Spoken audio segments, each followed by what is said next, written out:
క్రీస్తునందు ప్రియమైన సజీవవాహిని శ్రోతలందరికీ మన ప్రభువును రక్షకుడైన యేసు క్రీస్తు నామంలో శుభములు తెలియజేస్తా ఉన్నాను.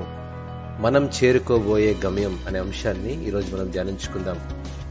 రవి అస్తమించని సామ్రాజ్య అధిపతి, ప్రపంచాన్ని జయించిన వీరుడు అలెగ్జాండర్ ద గ్రేట్. తండ్రిని మించిన కొడుకు, గురువును మించిన శిష్యుడు. క్రీస్తు పూర్వం 4వ శతాబ్ద కాలంలో కేవలం 12 సంవత్సరాలలో ప్రపంచాన్నంతా జయించి రాజ్యాల సరిహద్దులను, ప్రపంచ పటాన్నే మార్చేసిన గ్రీకు చక్రవర్తి రాజు అవడానికి కూడా అర్హత లేని వయసులో ప్రపంచమనే మహా సామ్రాజ్యానికి ఏకఛత్రాధిపతి అయ్యాడు. 32వ ఏట మరణించినప్పటికీ జీవితకాలంలో చేయగలిగినంత, సాధించగలిగినంత సాధించాడు. అతడు మరణించక ముందు 3 షరతులను తన తోటి వారితో వివరించాడు.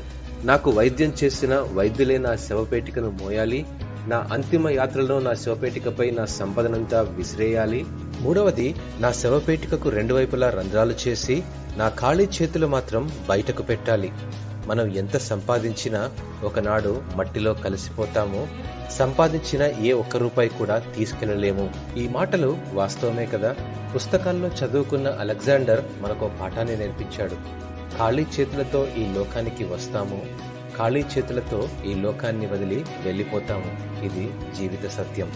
ఖాళీ చేతులతో ఈ లోకంలో పుట్టి ఖాళీ చేతులతో ఈ లోకాన్ని వదిలేలోపు మనం కొంత సంపాదించాలి. అది ఆస్తులు కాదు, అంతస్తులు కాదు, డబ్బు లేదా హోదా అసలే కాదు. మనం సంపాదించుకోవాల్సింది, పొందుకోవాల్సింది ఒక్కటే, అది రక్షణ. అవును, మన జీవిత సత్యం ఖాళీ చేతులతో ఈ లోకాన్ని వదిలి వెళ్లిపోతాము అని నేర్పిస్తుందేమో కానీ రక్షణ మన జీవిత గమ్యానికి మార్గాన్ని చూపిస్తుంది. ఈ లోకంలో జీవిస్తున్నప్పుడు మనం అన్ని సాధించాలి. మంచి చదువు, ఉద్యోగం, మంచి సంపాదన, వాటితో పాటు మంచి పేరు కూడా. పరలోకమే నా గమ్యం అనుకుంటే ఈ లోకంలో పుట్టడమెందుకు? దేవుడు పరలోకాన్ని విడిచి ఈ లోకానికి రావాలి ఎందుకు? ప్రియ స్నేహితుడా, మన నడవడి, ఆలోచనలు, మంచితనం, కష్టం, శ్రమ, ఓర్పు, విశ్వాసం ఇవన్నీ రక్షణకు నిదర్శనం. భూమి మీద ఉన్న కాలమంతా వర్ధిల్లాలి, దేవుని ఆశీర్వాదాలు పొందుకోవాలి. ఈ మార్గమే మనం చేరుకుపోయే గమ్యానికి మనల్ని చేరుస్తుంది. దేవుడు మనల్ని ఏర్పరచుకున్నాడు, ఎన్నుకున్నాడు. కాబట్టే మనం ఈ రోజు సజీవుల లెక్కలో ఉన్నాము. యోహాను సువార్త 3వ అధ్యాయము 15 నుంచి 16 వచనంలో ఈ మాటలు వ్రాయబడున్నాయి. అలాగే విశ్వసించు ప్రతివాడును నశింపక ఆయన ద్వారా నిత్య జీవం పొందినట్లు మనుష్య కుమారుడు ఎత్తబడవలెను.